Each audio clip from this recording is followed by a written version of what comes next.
Great Salt Lake, the $2 trillion lie drowning the West. The alert hits first, arsenic levels spike, stay indoors. By noon, schools close. A brown haze swallows Salt Lake City. ERs fill with kids wheezing through masks. The dust tastes metallic. Flights abort landings, a crypto-mining hub's power flickers. Out on the dead shore, cracked clay fans into a white crust where brine flies once swarmed. Warning signs lean in the wind, half buried. Here's where it gets interesting. The dust isn't just dirt. It's arsenic, lithium, and decades of industrial leftovers. And this haze, it's tied to a $2 trillion lie, an exposure that hits health, property, and industry, built on roughly 800 square miles of exposed, toxic playa. The $2 trillion lie. They always told the story like this: a quirky, shrinking lake, a scenic nuisance that smelled bad and got in the way of growth. What they didn't say was that the lake was the region's quiet balance sheet. Air, water, snow, birds, brine shrimp, freight corridors, hospitals, every line item depended on inches of elevation and the chemistry held in that brine. The lie wasn't theatrical. It was accounting. It treated risk as scenery. To understand the trap, think in numbers, not postcards. When the lake drops, the shoreline doesn't just recede. Surface area collapses. That exposes vast swathes of lakebed, 800 square miles and growing, turning into a dust engine. Those particles aren't clean. They carry arsenic and other metals deep into lungs as PM2.5 and PM10, the sizes that slide past the body's defenses. Every storm day becomes a health bill, and those bills compound. Financialized geography sounds cold, but it's the only language money obeys. Price the air's damage as a multi-decade health burden, respiratory disease, cardiovascular stress, cancers linked to chronic exposure. Add lost productivity when brown air days cancel school and slow the airport. Then watch property values. When buyers factor dust alerts and rising insurance costs, cap rates shift. Homeowners lose equity. Industry follows. Logistics along I-80 and I-15 run on predictability. Haze that grounds flights and forces warehouse closures ripples through supply chains. Ski seasons shorten when dust on snow speeds melt by weeks. Solar output degrades under grime. The grid stumbles when dust hits transformers. So who profits? Upstream, water was cheap by design. Agriculture secured. Senior writes a century ago. Alfalfa fields drinking river flow turned into virtual water, exports bales crossing oceans while the lake starved. Mineral extraction on the shore counted on evaporation. Real estate rode lawns and cul-de-sacs to the horizon. Data centers and refineries found discount taps. Their bottom lines stayed clean because somebody else's lungs carried the cost. And who pays? 3 million residents along the Wasatch Front, where a text alert now means close the windows and find a purifier. Hospitals absorbing surge days. School districts buying HEPA filters instead of books. Cities watching ratings agencies circle as dust becomes uninsurable. Pilots briefing go-arounds for grit. The math is quiet until it is. Here's the part nobody wanted to write down. The metro's growth machine turns into a stranded asset when the air itself is a liability.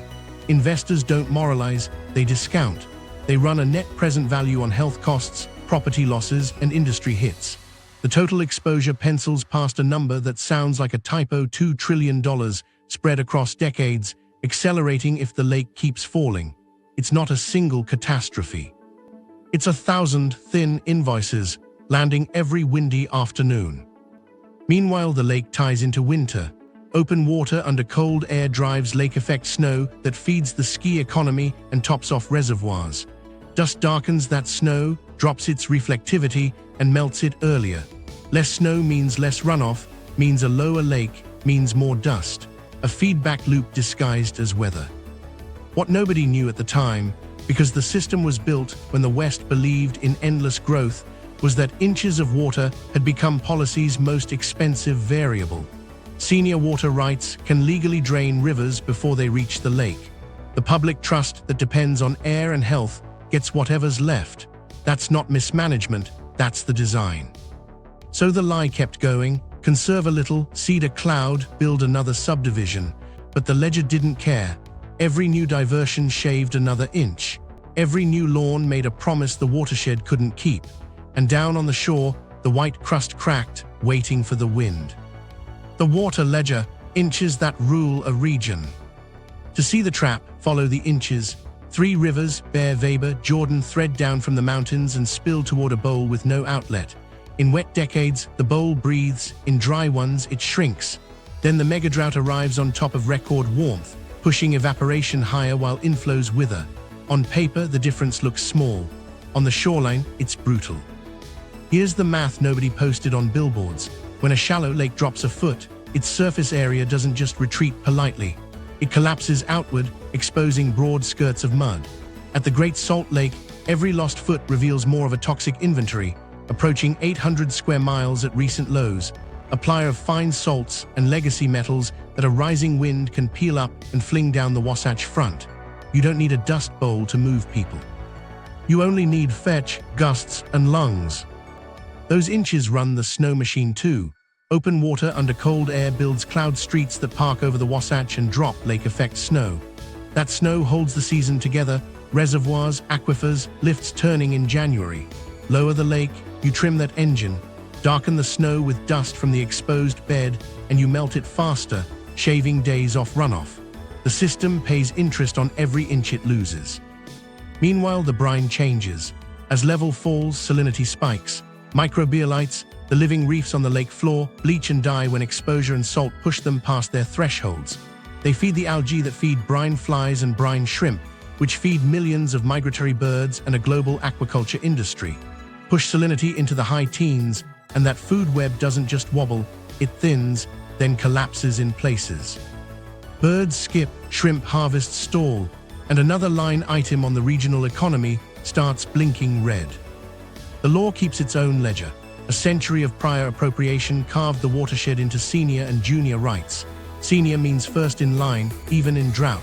Those claims sit mostly with agriculture, written when a smaller population and a cooler climate masked the cost. There's a public trust interest in the lake's health, but in practice, the rivers can be emptied upstream long before the lake sees relief. That isn't a scandal, it's the rules doing what they were built to do. Hidden subsidies do the rest. Cheap delivered water powers crops, lawns, refineries, data centers, and mineral ponds. The bill for the airborne side effects, PM10 and PM25 from the exposed playa, lands with hospitals, schools, and households buying purifiers. Dust storms are logged as weather events, not as transfers from one balance sheet to another. When you don't price the wind, someone else pays for breathing it. Then comes the inflection point. There's a line where annual inflows fall below annual evaporation. Cross it, and the lake isn't just low, it's trending down by default, even in average years. That was the moment everything changed. Inch by inch, the shoreline moved, the dust source widened, salinity surged, and the physics of the basin started writing policy's future. Walk the edge and you can read the record. A line of bathtub rings on pilings shows old winters. A tilted dock ends in air. On the crust, you see bootprints from a morning when the surface held, and a spray of broken shells where it didn't. The crust matters. While it's intact, it can cap the sediments, disturb it by foot, tire, or freeze thaw, and it fractures into plates that the next wind can lift. Once a field breaks, it breaks more easily again. The lake's retreat builds its own accelerant. Meanwhile, something else is happening in boardrooms and kitchens. Ski shops keep a core sampler behind the counter to show customers the brown layers inside last year's snowpack, the dust bands that helped melt it early. Warehouse managers along 80-track dust days on whiteboards because those days slow trucks and close bay doors. Parents tape furnace filters with painter's tape when an alert pings. None of this shows up on the river gauge, but it shows up in how a city breathes. People ask whether fish kills or algal blooms will warn us first. This isn't that kind of lake. Its warning is quieter, a rising count of brown air mornings, a creeping salinity curve, shrimp boats throttled by chemistry instead of storms. Every inch is a decision you can see, sprinklers on medians, orchards ripped and replaced with alfalfa, a subdivision's bluegrass glowing in August. So follow the inches, because when they drop, the map redraws itself. The lake gives up shoreline that turns into wind-borne risk. Snow loses days, biology stutters, rights written for a different century harden into pipes and contracts that keep diverting because they can. And under all of it, the ledger keeps adding, a little more dust, a little more salt, a little less buffer against the next hot, dry year. The arsenic bed, toxic chemistry of a drying sea. Step onto the dry lake bed and you're standing on a chemistry problem that learned to fly. The sediments here aren't inert. For a century, rivers delivered trace metals from upstream mines, refineries, and soils. In a healthy lake, those settle, bind, and sit under brine. Lower the water, crank up salinity, and then desiccate the surface, and the bonds weaken, crusts form, and the inventory starts waiting for wind. What's in the mix? Arsenic shows up first in the headlines, but it travels with company, mercury, selenium, and other legacy metals concentrated by evaporation. In the South Arm, where the shrinking shoreline exposes microbialite reefs and mudflats, salts knit into a fragile crust. It looks solid. It is. A freeze, thaw, a tire track, one misjudged ATV ride, and the plate fractures. What nobody knew at the time is how fast that break can scale. Once a patch opens, the next storm can pluck it clean and carry it miles. The physics are simple and cruel. As exposure grows past hundreds of square miles, the fetch, the uninterrupted wind path, gets long enough to shear particles into the air. Those particles split into two troublemaking sizes. PM10 are coarser, the grit you taste on your teeth. PM25 are fine enough to slip past throat and nose, lodge in lungs, even cross into blood. Metals hitchhike on both. Arsenic doesn't need to be a lot to matter. Chronic exposure at low doses still rewrites risk curves for heart disease, lung function, and cancers. Meanwhile, the biological cover that once helped hold the bed is thinning. Microbialites, the carbonate reefs carpeted with living films, bleach when desiccated and oversalted. In open water, they anchor brine fly larvae and fuel the lake's primary productivity. Expose them, and you don't just lose habitat, you lose a living net that kept sediments from moving. Sustained salinity in the high teens, like we've seen in parts of the South Arm, flips the base of the food web into retreat. Less primary productivity, fewer flies and shrimp, fewer birds, plus more naked mud for the wind. Downwind, the human stories start small and personal. A nurse on the west side keeps painter's tape by the door. When the alert pings, she seals the gap and checks her mom's inhaler. Across town, a refinery worker steps out for a call and starts coughing. He blames the cat at first, then realizes the air tastes metallic. A mom in Rose Park texts her neighbor, swap filters after dinner. She's keeping a calendar of brown air days on the fridge now, next to soccer practice, because half the games don't happen anymore. This isn't only an airway problem. Metals don't care about addresses. Dust settles on gardens and playgrounds. It washes into gutters and sifts through window screens. It sits on snow, darkening it, melting it faster, loading one more cycle of exposure into spring runoff. The dose is cumulative. Epidemiologists talk about burden curves and latency. Families talk about headaches, tight chests, and the kid who missed 3 days in April. There's a grim accounting under that. Public health models, tuned on other dust-prone basins and adjusted for metal loads, point to a multi-decade healthcare overhang. More ER visits on storm days, yes, but also long arcs of cardiopulmonary disease showing up in insurance data, disability claims, and mortality statistics. You don't see that in a single clip on the evening news. You see it in hospital budgets and life expectancy maps 10 years from now. Meanwhile, one detail makes this worse: crust memory. A stabilized patch can reseal if left alone, but disturbed fields get easier to lift with each event. Agencies talk about crust stabilization near schools and neighborhoods, sprays, straw checkerboards, planting, but none of that substitutes for water. Without submergence, you're welding shut part of a leaky boat while the hull keeps dropping. Here's where it gets uncomfortable. The plume doesn't respect property lines or income brackets, but exposure isn't equal. Neighborhoods closer to the lake and industrial corridors take the first hit and the thickest load. Purifiers and upgraded HVAC cost money. That turns a geophysical hazard into an equity problem. The dust became a tax with a zip code. You can measure this in lab vials and in lives.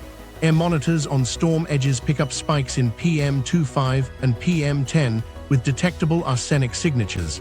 Clinic logs show clusters on those days: kids, elders, workers with outdoor shifts. Then the wind stops. The sky clears. The invoices don't. And here's the twist that ties chemistry back to the ledger from before. Every exposed acre is future cash flow, just in the wrong direction. Arsenic in the mud isn't a footnote. It's a line item that compounds. The only durable cap is water.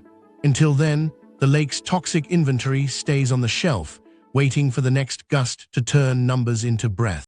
Valuing the invisible, the $2 trillion exposure. Here's where the numbers stop being abstract. Take the dust we just walked through and give it a price. Not a headline, a ledger. Start with health. Arsenic-laced PM2.5 and PM10 don't just spike ER visits on storm days.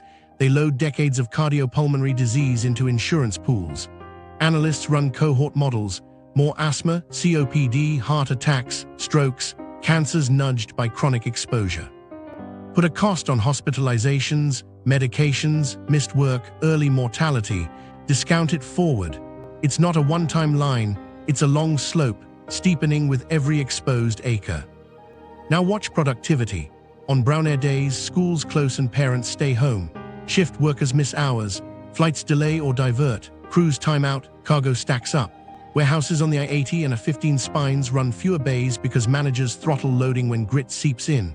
That downtime ripples through suppliers and customers. You can measure it in hourly wages lost and inventory sitting.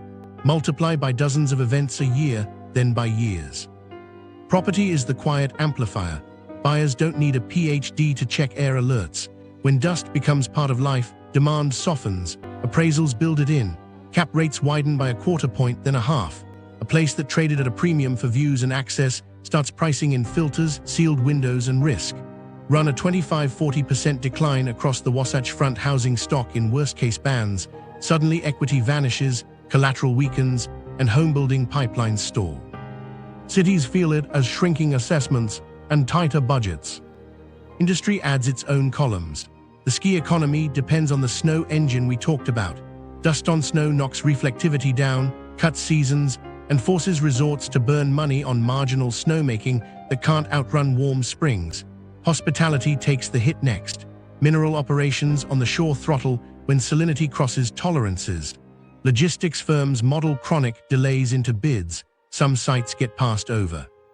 The airport's reputation for reliability, Salt Lake's competitive edge, gets a question mark. Insurers don't debate any of this. They write exclusions. Premiums creep up first, then jump. Some carriers cap dust and wildfire exposure together and walk away from certain zip codes. Deductibles climb. Self-insured employers start paying more for claims tied to respiratory and cardiac issues. Reinsurers bake in climate volatility and raise the floor. Meanwhile, ratings agencies look at municipal bonds. They see higher operating costs, declining tax bases, and long-term health liabilities. Spreads widen. Projects penciled at tight margins no longer clear. Utilities face the dust in a different way. Windborne grit fouls transformers, panels, and intake screens. Solar arrays lose output to soiling and need more washing, using water that's already scarce. Gas plants and refineries struggle with cooling constraints when summer heat and lower water supplies converge. Grid operators plan for brownouts on storm days. Reliability downgrades aren't dramatic, they're expensive. Investors start speaking a new language, air as a liability. Site selectors map prevailing winds and proximity to the playa. ESG slides give way to physical risk memos. Every lease asks about filtration and HVAC retrofits. Developers see their capex rise before a shovel hits dirt. Sealed envelopes, upgraded intakes, on-site air cleaning. Office demand tilts toward buildings that can prove clean air. Remote-first companies take that as permission to leave. Now pull it together in the only tool that treats the future like a bill, net present value. Stack the health burden over 30 years, treatment, lost work, disability. Add property value erosion under dust alert regimes. Layer in industry hits, fewer ski days, constrained mineral revenues, airport disruptions, logistics friction, utility deratings, price insurance shifts, and municipal financing penalties. Put a reasonable discount rate on it. The exposure clears $2 trillion in plausible scenarios. Not because of a single cataclysm, but because compounding risk looks small until you sum it. Here's the twist. Markets don't wait for consensus. A pension fund doesn't need the legislature to agree before it demands dust-adjusted valuations. A bank committee doesn't need a new law to trim loan-to-value ratios west of the lake. A hedge on municipal paper widens spreads faster than a hearing schedules. That's how money enforces physics. Meanwhile, households adapt first and pay most. HEPA purifiers, MERV upgrades, sealed windows, doctor visits, missed shifts, none of that shows up in GDP cleanly, but it drains savings. Talent follows air, high-skilled workers with options start eyeing other mountain metros. Recruiters notice candidates ghosting after the first dust alert screenshot. HR budgets go up while tax bases thin. City plans for growth meet reality. Retention is cheaper than replacement, but air takes that choice away. People ask if there's a number that turns the tide. There is lake-level targets enforced like debt covenants, because the only durable fix that melts this exposure is inches of water over the playa. Everything else is mitigation. Until elevation returns to a floor that keeps salinity in the 12–16% band and covers the dust engine, the ledger keeps printing. Investors already see it. They're not angry, they're moving. The water cartel, diversions, rights, and growth machines. To see why the ledger keeps bleeding, look upstream, where pipes, canals, and contracts decide who gets water and who breathes dust. A century ago, lawmakers wrote a simple rule for a complex basin: first in time, first in right. Prior appropriations sounded fair: reward the pioneers who dug the first ditches. It calcified into senior claims that still sit atop the river, immune to most drought politics. When the sky withholds, juniors go dry first. The lake isn't a rights holder. It waits at the end of the line. Agriculture carries most of those senior stakes. That's not an accusation, it's history. But history has margins, and alfalfa lives on the thinnest of them. It's a thirsty crop that survives on volume, cut after cut, summer after summer. Here's where things get awkward. A big slice of that alfalfa isn't feeding local cows. It's riding trucks and ships as virtual water, bales compressed into green exports bound for overseas dairies. Water leaves the basin twice, first from the river, then from the economy. Meanwhile, 60% of upstream diversions still go to ag. The lake gets what's left, on years when there is anything left. This would be manageable if the law made space for the public trust the lake represents: air to breathe, birds to migrate, snow to fall. In practice, the trust is a clause, not a valve. Boards and districts guard legacy entitlements because that's their job. A canal doesn't care about a dust alert. It cares about deliveries. The ditch company meeting minutes read like a different planet from a hospital's surge plan, and both are right from where they sit. Municipal growth added its own thirst with a smile. For decades, cities sold lawns as lifestyle and cheap taps as economic development. Subdivisions bloomed where farms once stood, and each new cul-de-sac arrived with sprinklers set to run at dawn. Developers penciled returns on the assumption that water was a fixed input. HOAs codified green without specifying drought-tolerant. Then those choices hardened into pipes, medians, and pools that don't care what the lake looks like in August. Industry came with bigger straws and quieter brochures. Mineral extraction on the lake's edge depends on evaporation, water spread wide and left to the sun until salts and metals concentrate. Refineries and data centers tapped discounted supplies with firm contracts. Evaporation ponds glittered from the air as jobs on the ground. Everyone could point to a balance sheet and show value created. The externalities drifted east on the wind. Now put the incentives under a single light. Senior rights reward you for taking your full allotment. If you conserve, you risk proving you never needed that much. If you fallow, you might invite a neighbor to claim you didn't use it. Municipalities sell growth as revenue, so they issue hookups and count on tomorrow's ratepayers to cover yesterday's pipes. Industrial users sign take or pay agreements to guarantee throughput. No one gets a bonus for leaving water in the river. Every spreadsheet nods at efficiency. Almost none of them reward restraint. Boards protect this because their charters tell them to. Water districts elect directors who promise reliability, not ecological flaws. State engineers administer rules, not aspirations. Legislatures nod toward the public trust, then draft exceptions, pilot programs, and voluntary targets that add up to good press and small savings. It isn't corruption. It's path dependence, the system doing exactly what it was built to do. But there was one problem. The physics changed faster than the contracts. Warmer air pulled more moisture from soil and reservoirs. Inflows dipped below evaporation. The lake crossed thresholds that models warned about. Microbialites died back. Salinity surged into the high teens band where brine shrimp and flies struggle. dust fields widened. And because the legal plumbing routes pain to the end of the line, the lake absorbed it first, then the air, then the people. Here's a micro story that keeps repeating. A farmer with senior rights alfalfa irrigates through July. His margins are thin, his lender expects volume. He's heard about pay for fallow, but the paperwork is slow and the payments uncertain. Downstream, a subdivision waters 3 days a week because the city ordinance still allows it if you go at dawn. Across the lake, evaporation ponds shimmer. The brine operator meets its contractual draw because missing volume means missing payroll. Over the ridge, a data center hums, its cooling loop tuned and permitted. Noon wind picks up. Brown haze walks east. Meanwhile, municipal planners try to thread the needle. They pilot turf buybacks and publish conservation dashboards while approving new plats. One city bans non-functional grass, the next balks after HOA blowback. Regional coordination means meetings, rivers mean movement, and the market keeps sending signals no one's paid to hear. Cap rates widen for dust-prone parcels, insurers tweak deductibles. A corporate site visit ends early when the valley turns sepia. There's a narrow path out of this cartel logic, but it starts with flipping incentives. Make conserved water a protected asset, not a forfeiture trap. Pay growers real money to fallow strategically and switch crops without gambling their deeds. Tie municipal growth to verified water budgets, not aspirations. Link industrial draws to lake-level benchmarks so brine profits depend on brine health. None of that feels like a ribbon cutting. It feels like work. Until then, every new permit chisels another inch off the lake. Senior rights can legally dry the river before it reaches the brine. Lawn permits still get stamped. Evaporation ponds still spread.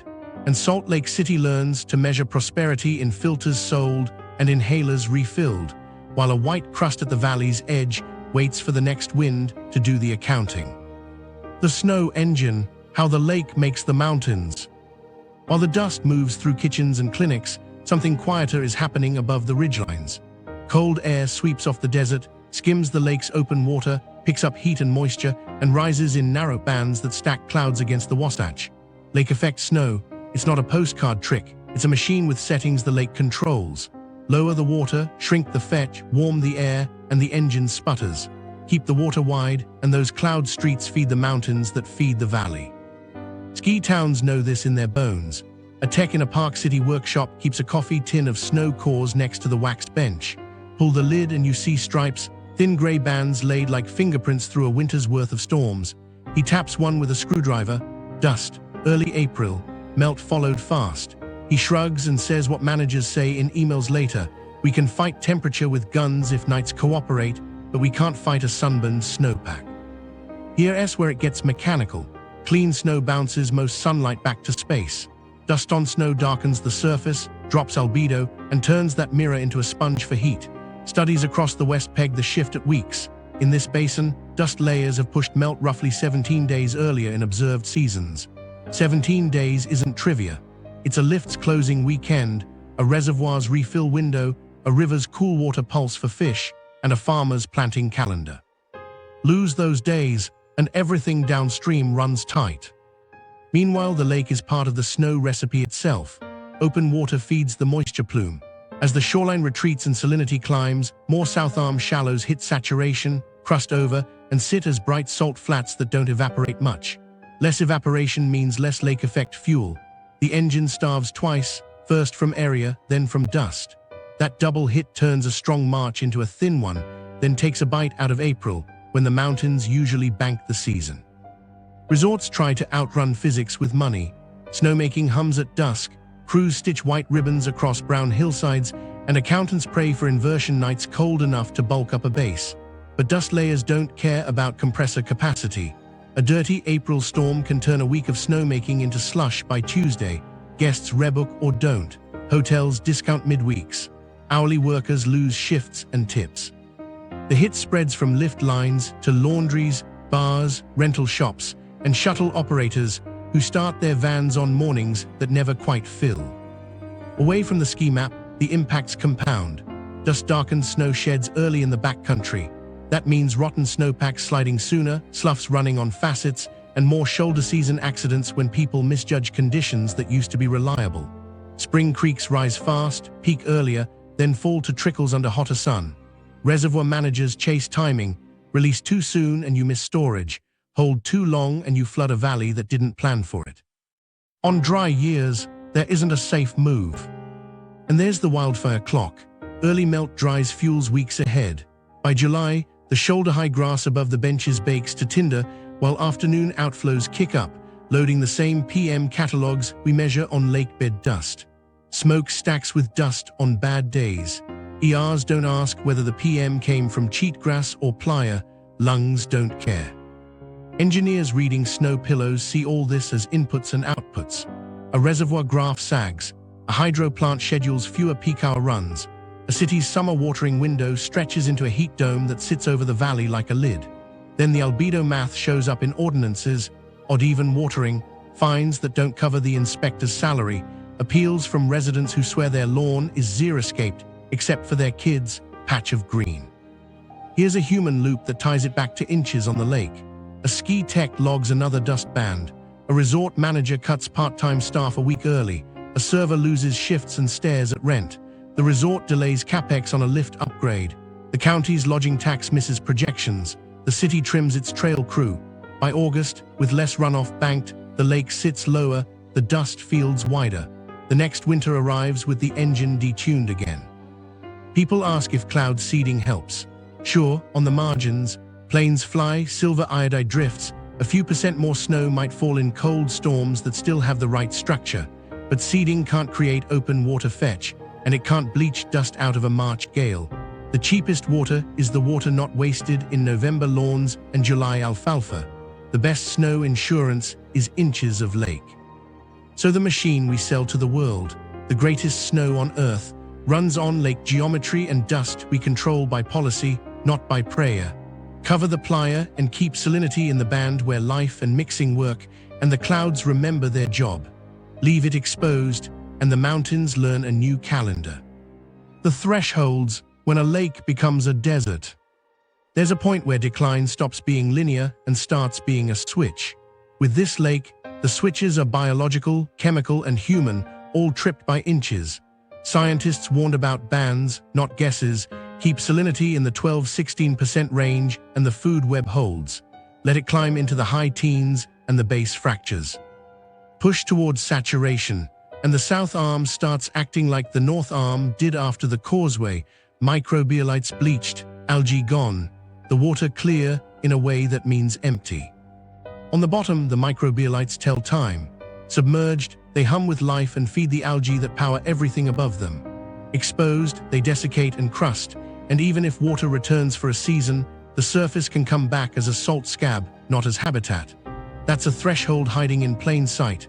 Once whole reef fields bleach, the lake can refill to the same line on a gauge and still be missing the engine that used to run at that depth. Brine shrimp don't drop dead in unison. They shrink, breed less, and stall when salinity crosses their workable band and primary productivity falls. That's what harvesters saw: hatches thin, seasons shortened, boats idled not by storms but by chemistry. Brine flies follow the same script. For birds, the threshold is food density. Cross it, and flocks peel off the flyway or arrive to a buffet reduced to crumbs. You don't notice that from a freeway overpass. You notice it on a salt flat where 100,000 birds should be lifting at dawn, and you count a few thousand, then a few hundred. Engineering wrote its own cliff into the lake. The railroad causeway that sliced north from south also sliced the chemistry, letting the north arm climb towards saturation while the south arm did the region's work. When lake levels fell and managers had to tweak flows through breaches and culverts, they were balancing evaporation, density, and salinity like a three-body problem. Open the path too much and you send brine south. Close it, and you risk a stagnant north. The breach became a dial on thresholds few people knew existed until they clicked past them. Dust has a threshold too, less a line than an area.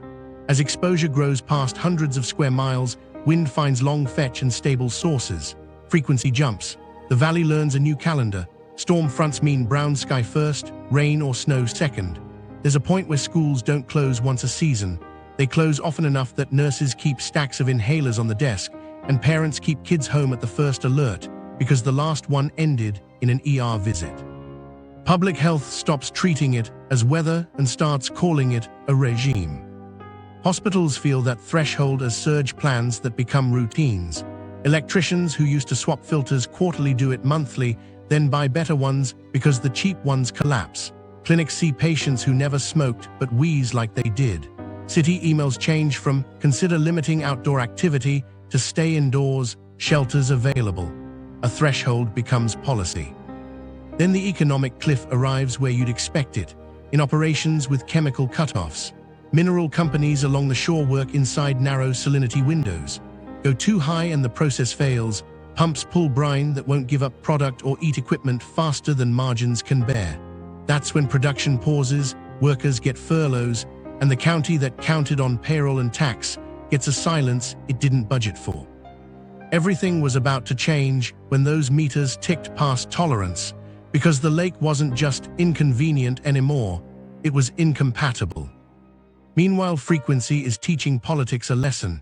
Dust days stack with wildfire smoke. Brown air mornings stop being news and start being normal. A teacher posts a sign, "Recess indoors until further notice." A construction foreman budgets for mask stockpiles like winter gloves. HR adds dust day language next to snow day. These are all thresholds too, social ones, quietly crossed when nobody wanted to call it what it was, a desert forming where a lake should be. People ask if one wet winter flips it back. That's the hardest threshold to hear. Not anymore. Reefs don't regrow in a season. Shrimp populations need food webs to rebound, not just water lines. Crust fields don't reseal under a single storm. The fix is inches held over years. Salinity steered back into the living band, about 12–16%, flows protected so that recovery isn't a bounce but a climb. Stand on the current edge and you can feel which side we're on. The wind tastes metallic, the snowpack peels early, the birds are fewer, the alerts more common. A lake that once buffered heat and fed clouds now reflects sun off bright flats and sheds storms downwind as grit. That's what a threshold looks like up close, not a bang, but a series of clicks, each one harder to undo than the last. The false solutions, pipes, dams, and magical thinking. When the air turns brown, the first instinct is to grab a bigger wrench, build something, bring water from somewhere wetter. On paper, it looks heroic. A pipeline from the Pacific, a new dam on the Bear River, a fleet of planes seeding clouds over the range. In meeting rooms, maps bloom with blue arrows. In kitchens, people ask the obvious, why not just add more water? Start with the import fantasy. The Pacific pipeline shows up like a mirage at every drought hearing.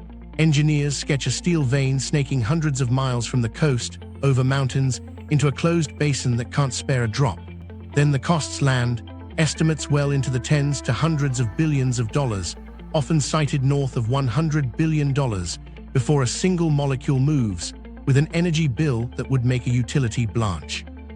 You'd be pumping uphill against topography and physics, into a lake where evaporation is the only outlet. Every gallon you push in fights the sun the moment it arrives. And that power, it has to come from somewhere, more gas, more coal, or more dams on rivers already hot and thin. A pipeline like that doesn't fix a dust problem, it builds a new dependency with a bigger tab. Dams sell better. The Bear River expansion gets framed as storage, as prudence. Catch the spring rush, meter it out through summer, keep farms and force it steady. But storage only helps if there's something to store. With inflows already below evaporation in dry years, a new reservoir mostly rearranges scarcity. You trap water upstream where it warms, evaporates, and feeds weeds. The lake sits lower, dust fields grow, and you congratulate yourself on a full bathtub while the house dries out. On the books, it's an asset. In the valley's lungs, it's a liability. Then come the gadgets. Shade balls drift across PowerPoint slides, acres of black spheres poured on glittering ponds. It worked for a Lowe's Angels reservoir, someone says. Sure, for small surfaces where you're guarding chlorine. Try scaling that to the south arm of a terminal lake. Tens of billions of balls, plastic on salt in wind that would herd them like sheep straight onto beaches. Sprays that crust the playa look promising until you map maintenance. Reapplication after storms, trucks crisscrossing fields, tire tracks breaking what you meant to seal. Checkerboards of straw can pin sand. They don't anchor a desiccated salt pan laced with arsenic. Cloud seeding has a seat because it sounds like weather magic. In cold storms that already have the right structure, silver iodide can nudge more snow out. The gains are real, but small, single digits, and they only materialize when the atmosphere cooperates. Seeding can't conjure long fetch over open water. It can't bleach dust bands out of March snow. It's a supplement, not a save. Water markets glide in next with academic charm. Let price signal scarcity, let users trade. That can help, temporarily moving water to higher value uses without new dams. But in a basin with no hard cap and senior rights that reward full use, markets shuffle paper while total depletion holds. You need a floor, not a game. Without a binding ecological minimum, the market efficiently optimizes collapse. Conservation theater rounds out the playbill. Lawn paint in August for photo ops. Pledge campaigns that rack up gallons saved by counting behavior people were doing anyway. Rebates for ripping turf that don't include the HOA bylaw rewrite you need to keep it gone. Cities tout odd even watering while approving new hookups on the same agenda. None of it is useless. None of it moves inches without enforcement and cuts that bite. Here's where things get interesting. The cheapest water is the water we don't waste. Not in a bumper sticker way. In arithmetic, every acre-foot that never leaves a pivot in July is an acre-foot that can reach the lake in October. Every non-functional turf band that sticks is a seasonal band you hold. Every industrial cooling loop switch to reclaimed water is a draw you erase from the river. Those aren't press releases, they're inches. The trouble is time. False solutions burn it. A pipeline soaks up a decade of permitting, litigation, and debt capacity, while dust storms keep sending invoices to ERs. A dam locks in capital that should have gone to paying growers to fallow strategically now. Gadget trials chew through seasons, proving what physics already told us. Meanwhile, salinity creeps, reefs bleach, and the thresholds we crossed don't wait at the line for better ideas. There's also politics. Big concrete buys coalitions, contractors, unions, counties that see tax base in rebar. A mandate to cut water use by sector buys anger. But you can't build your way out of a closed bowl when the lid is the sky and the leak is evaporation. You can only change what flows into the bowl and how long you hold it there. So we stop mistaking scale for solution. The fix isn't elsewhere. It's upstream and it's boring. Set a floor, cut to hit it, enforce the cuts. Pay farmers real money for verified fallow. Ban non-functional turf and mean it. Tie industrial withdrawals to lake levels. Fund reclamation and leaks before ribbon cuttings.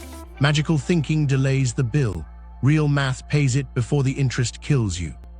The rescue math, inches, deadlines, and enforcement. Now we put numbers on the table and treat elevation like a debt covenant. Pick a minimum ecological floor that keeps life working, a seasonal band that holds salinity in the 12–16% range, submerges key microbialite reefs, and keeps the dust engine capped. That target isn't a wish, it's a line. You publish it. You post weekly elevation, salinity, and exposed playa area on a public dashboard like an overdraft alert everyone can see. Deadlines come next. You give the basin 24 months to climb into that band during the refill season and hold within it through summer. Miss the quarterly waypoint by more than a hair, and automatic cuts trigger. No midnight amendments, no friendly exceptions. If the spring crest misses the mark, summer allocations ratchet down by sector according to a schedule everyone knew up front. It's a staircase of pain that gets steeper the farther you slip. Permanent cuts are the backbone. Start with percentage reductions by sector keyed to the floor. Agriculture takes defined slices in irrigation seasons, tiered by crop and soil class. The thirstiest on shallow soils cut deepest, verified by flow meters with tamper seals and satellite evapotranspiration checks. Municipal systems move to steeply tiered pricing, lifeline volumes cheap, ornamental gallons expensive, and hard turf bans for non-functional grass, with fines that multiply and liens for chronic violators. Industrial users shift cooling and process water to reclaimed sources on a clock, with declining freshwater caps indexed to lake level. Everyone sees their column on the dashboard. Pay farmers to make it real. A pay-for-fallow program buys inches in chunks, multi-year contracts that idle entire pivots or fields during the hottest months, priced to beat a lender's expectations and indexed to hay prices so the check keeps pace with markets. Add crop switch grants that move ground from alfalfa to greenhouse greens, small grains, or forage mixes that sip instead of gulp. Pair the money with legal shields so conserved water isn't treated as non-use. Bank it in a state trust dedicated to lake delivery, protected from poaching and papered so lenders stay calm. Urban rules get teeth and tools. Ban non-functional turf in all new commercial and multifamily, then phase retrofits in existing landscapes with deadlines. Year 1 medians, Year 2 office parks, Year 3 HOAs, with escalating penalties and no aesthetic loopholes. Require leak audits for every system over a set size, with fix-by dates and penalties tied to lost gallons. Mandate purple pipe readiness in new developments, and fast-track industrial hookups to reclaimed water. Raise connection fees for projects that can't meet per capita water budgets, and deny permits when a city's allocation runs hot against its share. Industrial compacts are simple, restoration benchmarks in exchange for certainty. Brine operations tie draws to lake level, salinity, and dust exposure. When the floor is missed, withdrawals step down automatically and royalty rates shift into a restoration fund. Data centers lock into recycled water contracts with backup air cooling for high heat days. Refineries invest in closed-loop systems on a schedule, with tax credits for early completion and penalties for slippage. Everyone posts progress, everyone knows who's late. He makes timelines stick. Issue state bonds backed by a small surcharge on high-tier urban water use, matched with federal rescue funds targeted at terminal lakes. Redirect a slice of mineral royalties and airport passenger fees into a lake floor fund that only pays for verified inches. Fallow contracts, metering, reclaimed infrastructure, crust stabilization near schools. Cities earn rebates from the fund when independent audits confirm permanent savings, not one-season dips. Meanwhile, you watch in detail.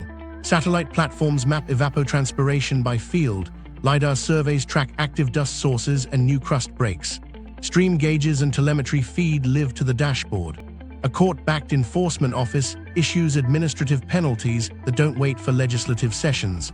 Missed meters, illegal diversions, phantom efficiency that enlarges depletion.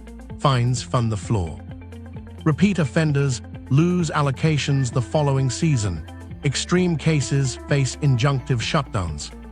Courts matter, lean on the public trust doctrine to frame the ecological flaw as a right the state must protect, not an option. Emergency powers kick in when air monitors trip health thresholds. Automatic water use curtailments basin-wide for the next storm window, plus mandatory school and workplace protocols. Interstate coordination tightens. Upstream partners face mirror dashboards and shared penalties when their cuts lag and lake inflows miss targets. Households see shields, not just rules. The plan funds HEPA units for low-income homes, HVAC retrofits for schools, and clinic surge staffing on dust days. Cities stage clean air shelters and text alerts with clear, "Do this now" checklists. Employers get playbooks for storm day operations and respirators for outdoor crews. This isn't charity. It buys time while inches climb. Here's the point: success needs less water, not new water. It needs an honest floor, automatic cuts, money that pays for verified absence, and enforcement that acts faster than politics. Hit the band and markets steady.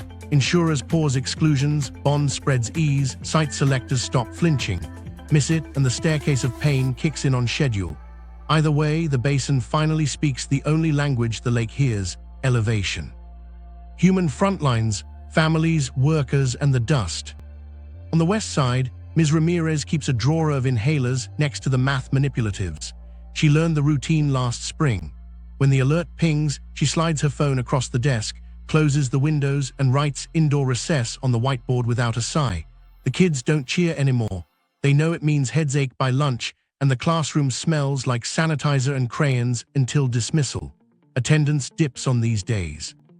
Parents text late, car trouble, asthma flare, grandma's clinic call.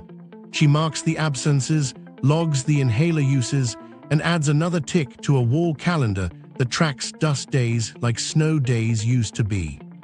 A few miles north, Mark walks the length of his greenhouse twice before dawn. He used to irrigate alfalfa through July and pray for a late monsoon. Now his beds are stacked with greens, basil, lettuce, microgreens under LEDs, and his phone lights up with evapotranspiration maps, not cutting schedules. The first season nearly broke him. Lenders liked hay bales. They didn't know what to make of racks, filters, and contracts with restaurants. Then the first water lease check landed. Pay-for fallow covered his pivot's best months. He can point to the inch his field returned to the river and to the crates that left his farm at noon, both on the same spreadsheet. He doesn't brag, he just says the plants don't cough. Across the lake, Deshawn keeps a laminated card in his pocket, lake level, salinity band, production targets. He calls it his payroll calendar. He worked the brine flats for 11 years, long enough to know when a shift will get cut before the text goes out. When salinity ticks past tolerance, the line slows. When it holds, they ramp. The company town hall turned into a chemistry lesson last fall: halite, saturation, recovery curves. He left with a hard truth: inches decide overtime. He still likes the work.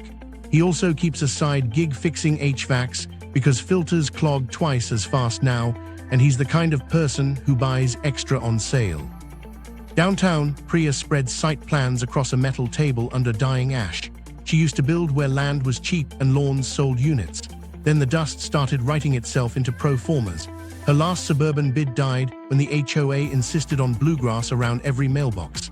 Now she's pitching infill near transit with zero turf, native plant pallets, and MERV 13 filtration standard in every lease. The city planner loves it. A few neighbors don't. Someone waves a petition about street parking. She stays calm and talks budgets: lower water fees, fewer sick days, better tenant retention when air stays clean inside. The lender nods on Zoom. The margins are thin. So is the patience for anything that wastes water. At the Children's Hospital, Dr. Chen opens another chart. Heavy metals in blood aren't supposed to be a pediatrician's daily habit, but here she is circling arsenic values that ride close to thresholds and asking about addresses, gardens, weekend sports. She's careful, correlation isn't causation, and she says it out loud in every briefing. But the clusters map near the wind paths. Outreach bled into advocacy months ago. She's at the Capitol on Wednesdays in a lab coat that makes some lawmakers bristle and others listen. After clinic, she records a 2-minute video for parents. When the alert pings, close windows, run the purifier on high, skip practice. She hates saying it. She says it anyway. Back in Ms. Ramirez's classroom, a boy named Theo raises his hand and asks if the dust ever stops. She could say when the wind does, but that's not true. She could say in winter, but the calendar on the wall says otherwise.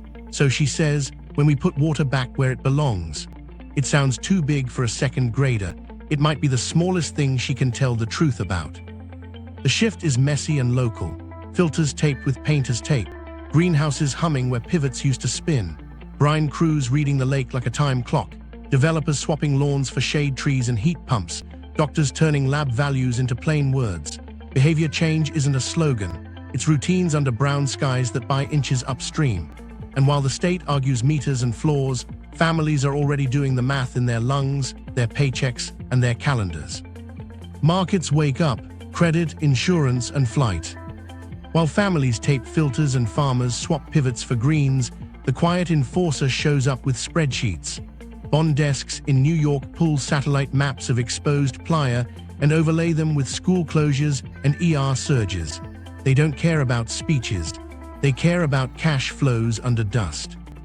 A muni banker flies in, rents a beige sedan, and drives the I-80 spine with a notepad. He ticks off distribution centers with brown stains around door gaskets and airport approach lights in sepia. Back at the hotel, he runs scenarios: dust days per quarter, property tax elasticity, healthcare outlays. The next morning, spreads widen a few basis points on the city's paper. No press conference, just a price. Insurers move faster. Renewal packets arrive with new riders. Particulate exclusions on commercial policies, wildfire dust aggregates that cap payout across a metro, deductibles that jump if your zip code draws arrows from the lake. A warehouse manager who budgeted for hail is now pricing air. Small fleets get quoted for dust downtime endorsements that don't actually exist yet. Brokers call underwriters who say not this season, maybe next. Premiums rise anyway. Across the street, a corporate real estate team updates its site selection template. Salt maps join wage charts. A new column asks, MERV upgrade costs. Another, expected brown air closures per year. A recruiter in Denver texts a candidate in Salt Lake, and the reply is a screenshot of yesterday's alert. The thread dies. No one logs that as talent flight. HR just misses quota again. Developers feel it before mayors do. Cap rates expand on anything west of Maine. A multifamily deal near the airport demands a filtration spec that adds 2% to capex and an ongoing maintenance line that lenders insist on escrowing. An office retrofit downtown only pencils if the landlord can market certified clean air floors. The leasing brochure reads like a medical device ad. It works, but the rent premium just covers filters and fan power. Logistics quietly rewrites routes. A 3PL benchmarks dust penalty minutes for dock operations and nudges clients toward nodes upwind. A distribution center slated for the West Bench shifts to Cache Valley, where winter inversions are still a headache, but brown waves from the lake don't hit as often. Truckers swap stories about sandblasted windshields and clogged air intakes. Fleet managers add profilters and buy more replacements. None of this makes a headline. It makes invoices. On an earnings call, a resort operator threads a sentence between upbeat numbers. We saw accelerated spring melt linked to dust layers. We're adapting operations. Analysts hear it as guidance for shorter seasons, softer bookings, more snowmaking costs in a warming arc. The stock twitches. Meanwhile, the brine processor issues a production update contingent on salinity bands. The county treasurer marks a question next to next year's severance tax. Credit committees start asking a new question of cities. Show us your lake floor plan. Not the brochure. Where are the cuts? How are they enforced? What's the verification protocol? A mayor talks about conservation campaigns. The banker nods and asks about meters and court authority. The rating report that follows praises initial steps and adds environmental risk outlook negative. That half line costs real money. Pension funds that own big slices of the metro's future want to keep it. They send letters to water districts, adopt enforceable floors, or will just adjust valuations across portfolios. It isn't activism. It's fiduciary duty paired with LiDAR dust maps and hospital utilization curves. A board member drives past the exposed shore, reads the letter again, and realizes the bond vote next month just got harder. Then flight, the kind that doesn't trend on social media. A startup cancels an office expansion and stays remote. A biotech firm shifts a wet lab to Boise after the insurer says no to total loss coverage on air-sensitive equipment here.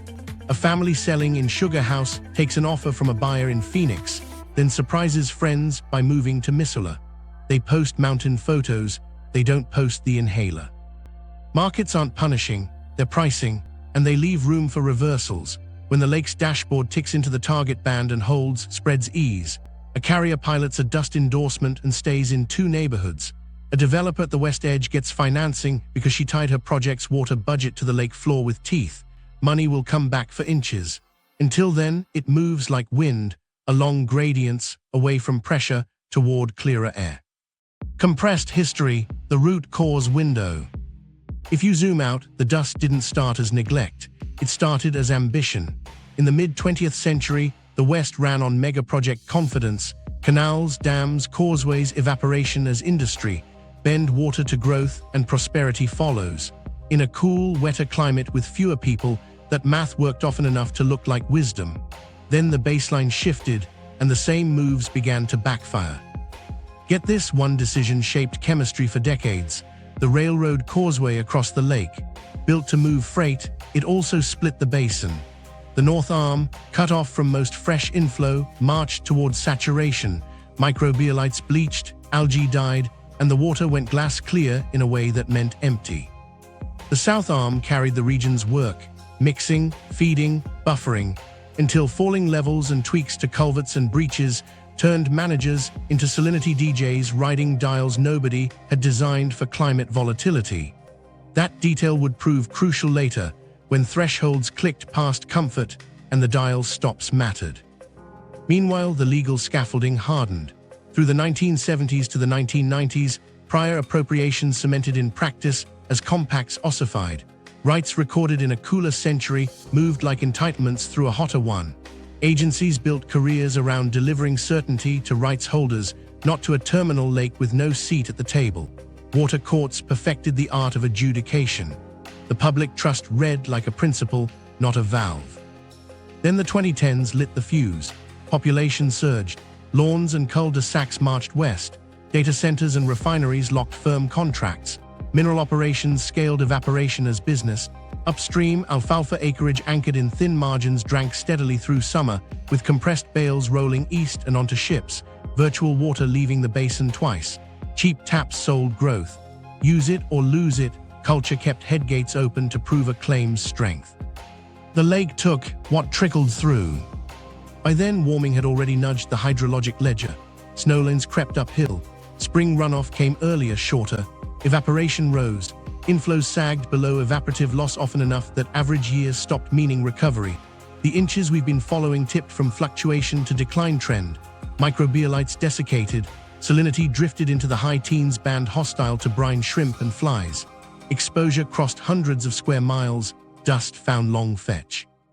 Here's the irony that reads like a confession. The lie began as optimism. Leaders sold water as destiny because that's how you built towns. Boards defended rights because that's how you protected communities. Farmers grew what their markets paid for. Cities marketed green because families wanted it. Industry evaporated brine because the lake's chemistry paid wages. Everyone had a ledger that balanced in their lane. None of those lanes priced wind. Lives in that gap. Today's crisis is a legacy of choices that made sense until the climate moved the goalposts and the basin's physics exposed the externalities. A single causeway rewired salinity trajectories. A century of rights locked withdrawals upstream. A decade of growth multiplied straws. And a hotter atmosphere taxed the whole system with higher evaporation and dust accelerated melt. 17 days shaved off spring. Runway short for reservoirs and snow businesses built on timing. You can see the root cause window not as villains, but as design. We built a machine to maximize deliveries, not buffers. We rewarded full use, not restraint. We counted acres green, not inches held. The fix isn't nostalgia for a wetter past. It's confronting the architecture we inherited and the climate we have. The clock is ticking, and thresholds don't wait for consensus. Only inches do. The decision window, 24 months to reverse course. The clock isn't metaphorical anymore. It's a dashboard with a red band and a deadline. The basin gets 24 months to push the lake into a target elevation range and hold it there long enough to steer salinity back into the living 12–16% band. That band isn't aesthetic. It's microbialites breathing again, brine shrimp seasons that don't collapse, and a dust engine underwater instead of under wind. Miss the band, and the plan doesn't write memos, it flips switches. Start with law that acts faster than politics. The state publishes seasonal elevation targets and quarterly waypoints. If the spring crest falls short by more than the agreed tolerance, emergency curtailments trigger automatically basin-wide. No midnight carve-outs, no smiley exceptions. The public trust doctrine stops being a paragraph in a lawsuit and becomes the spine. Air you can breathe and a functioning lake are rights the state has to protect. Agencies get authority to enforce, courts back it, and the penalties show up the week they're earned. Cuts aren't vibes, they're percentages keyed to inches. Agriculture reduces diversions on a stepped schedule that deepens with each missed waypoint. High-consumptive summer crops take the first and steepest bites, verified by flow meters and satellite evapotranspiration, so nobody games paper against physics. Municipal systems lean into steep tiered rates, cheap lifeline water, punishing ornamental gallons, and a hard ban on non-functional turf that isn't just words. Fines escalate, liens attach for chronic violators, and appeals don't pause penalties. Industry signs compacts that tie draws to the lake's vitals. Brine operations scale withdrawals with elevation and salinity. When the lake slips, their pumps do too. Cooling water for data centers and refineries transitions to reclaimed sources on a calendar, with tax credits pulling early movers and penalties catching the rest. No more voluntary pilots that disappear after a press release. Contracts include clawbacks if targets are missed. Money makes now possible. A lake floor fund pools state bonds, a federal rescue carve-out for terminal lakes, a slice of mineral royalties, and a per-gallon surcharge on the highest municipal tiers. The fund only pays for verified inches, multi-year pay for fallow contracts that idle pivots through peak ET months, crop switch grants with real agronomy support, purple pipe hookups, leak fixes that kill silent losses, crust stabilization beside schools where kids breathe first. Every dollar is audited against water that actually reaches the lake. Farmers see checks that pencil against lenders, indexed to hay prices so a dry year doesn't turn a contract into a trap. Conservation becomes an asset, not a forfeiture risk. Conserved water enters a protected state trust account reserved for lake delivery, immune from poaching and safe from use it or lose it claims. Local ditch companies get paid as partners, admin fees for measuring and shepherding trust water downstream, so their ledgers align with the floor instead of fighting it. Cities take their medicine and get tools. Non-functional turf bans lock into code for new builds immediately and phase through existing commercial landscapes with firm deadlines, medians first, office parks next, HOAs on a clock, with escalating penalties and no aesthetic loopholes. Developers submit water budgets with site plans, permits die if budgets don't meet targets. Connection fees ratchet up for high-use projects. Infill with efficient envelopes and native plantings gets fast-tracked. Leak detection becomes mandatory for systems over a set size. With fix-by dates, you can't charm your way past. Monitoring goes live where everyone can see it. A public dashboard shows daily elevation, salinity, exposed playa area, stream flows by tributary, diversion volumes by sector, and dust alerts with source maps. Satellites track field-level ET, LiDAR surveys flag new emission hotspots, telemetry on headgates sends tamper alarms. An enforcement office with administrative power issues fines that land before the next meeting. Repeat offenders lose next season's allocation shares. Egregious cases face injunctive shutdowns with sheriff's deputies at gates, if it comes to that. Health shields deploy in parallel. Schools get MERV 13 or better retrofits and portable HEPA units in every classroom. Low-income homes receive purifiers, filters, and weatherization to seal apartments that bleed dust. Clinic staff surge shifts on forecast dust days, and employers get storm day protocols with respirators for outdoor crews. This isn't window dressing. It's triage while inches climb. Interstate conversations stop being handshakes and start being mirrored dashboards. Upstream partners in the Bear and Weber basins share targets and trigger cuts when flows miss. Federal agencies tie infrastructure dollars to verified conservation and trust deliveries.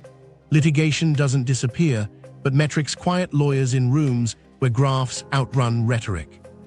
Here's where things get interesting. Success needs less water, not new water. It needs enforceable floors, automatic cuts, and money that pays people to leave water in the river. Every lawn that never grew, every pivot that didn't spin in July, every ton of cooling routed through reclaimed loops. Those are inches you can see on a gauge. The market watches the way it always has, with prices. Hit the waypoints and hold the band, and insurers pause exclusions, muni spreads ease, site selectors return your calls. Miss them, and the staircase of pain steepens on schedule. That's the decision window, 24 months, where a basin treats elevation like a debt covenant and pays down risk with inches instead of press conferences. Forked future, recovery or retreat. Stand at the dust line, and you can see two futures sharing the same horizon. In the recovery path, elevation holds in the target band long enough to cool the chemistry. Salinity eases back into the 12–16% range. Microbialites stop bleaching and begin to breathe again under inches that stay through summer. Brine shrimp season steady, flies return to reef edges, birds find dense food again and linger. The snow engine relearns its cadence, open water feeds narrow cloud streets, dust bands thin, spring melt doesn't sprint 17 days early. Resorts keep April weekends, crews keep hours, and the valley keeps a river of jobs that depend on timing. Money recognizes proof. Insurers test dust endorsements and stay. Bond spreads narrow a beat. City projects clear credit committees that ask the hard questions and like the dashboard answers. Developers build dense, cool, waterly neighborhoods that lease because the air stays clean inside and the bills pencil. Brine operations sign compacts indexed to elevation and hit them. Royalties flow into the floor fund by design, not by accident. Agriculture earns checks that lenders respect for verified absence. Pivots idle in July and August by contract, and greenhouse shipments make up the difference with water budgets that look like the future instead of the past. A civic pact sticks, growth tied to water budgets embedded in permits, not promises. Non-functional turf bans aren't headlines, they're code. Purple pipes cross city limits like fiber optic lines once did, feeding cooling loops and process water that used to pull on the river. Leak audits and fixes stop being pilots and become line items. People still argue at meetings, they just argue over faster timelines, not whether the floor exists. The $2 trillion exposure that once sprawled across health, property, and industry shrinks the only way risk ever does, through verification and time. Industry shifts without a funeral. Data centers sign recycled water contracts without press conferences. Advanced manufacturing picks pads near transit and builds sealed envelopes that advertise clean air in the lease instead of mountain views on the brochure. Lithium plays proceed with strict return flows. If the lake slips below the band, takings step down by contract before lawyers pick up a phone. The airport's reliability steadies. Logistics recalibrate not to avoid dust penalties, but to beat them with indoor docks and filters that aren't asked to do the impossible. Now the retreat path. Elevation misses the band twice in a row, automatic cuts arrive late or land soft. The dashboard turns from tool to indictment. Salinity drifts back toward the high teens, then knocks on saturation's door in bad summers. Microbialites don't recover, algae stays sparse, shrimp seasons limp, then pause. Bird counts slide and don't rebound. Dust fetch widens with each dry shoulder season. Storms arrive brownside first so often that nurses stop annotating the calendar. The 17-day head start on melt stretches to a habit.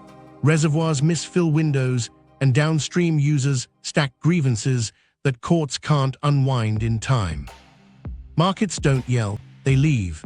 Muni spreads widen another notch. A bond measure fails because voters sense the math underneath.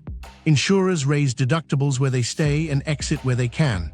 Developers mothball West Bench plans and chase capex to valleys with dashboards that hold green longer. Warehouses close docks on dust days so often that tenants renegotiate, then relocate. Resorts announce, reimagined, operations that mean fewer lifts turning fewer days, while wages thin in towns that built their year on a spring that doesn't behave anymore. Retreat isn't cinematic. It's municipal budgets that can't cover both clinic retrofits and road maintenance. It's property tax bases eroding in rings, starting at the western edge and marching east. It's schools shifting to permanent indoor recess in spring and fall, then watching families who can move. It's brownfield projects that pencil only if public money eats risks, private money won't. It's county health offices tracking metals in blood as a spreadsheet, not a study. Personal stakes come last and hit hardest. A teacher wonders if she can afford purifiers in every room and whether she's telling the truth when she says it'll get better. A farmer counts payments that don't keep pace with hay prices and asks his banker if selling now means losing later. A brine worker watches salinity flicker past tolerance and updates his side gig calendar. A developer shows a turf-free design to a room that still wants lawns.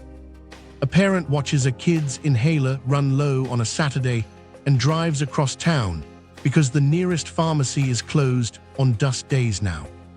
This decision would haunt them isn't a slogan, it's inches you didn't save in a month you'll never get back. Recovery is tedious and public. Retreat is automatic and private. The $2 trillion swings on compliance, not hope, on flaws enforced like debt covenants, cuts that land when they should, and a basin that accepts physics as the only negotiator that doesn't blink. Back at the dust line, the horizon doesn't move. We do. The fork is inches tall, years wide, and visible in a gauge you can check on your phone. A few feet of water decide whether this metro breathes or slowly budgets for illness, exits, and empty sky. If you want the next chapter, how Western water law locks in crises and how to break it, watch this next. Subscribe for more untold stories at the edge of geography, money, and risk. Share this with someone who still calls the lake just shrinking and ask them what their plan is.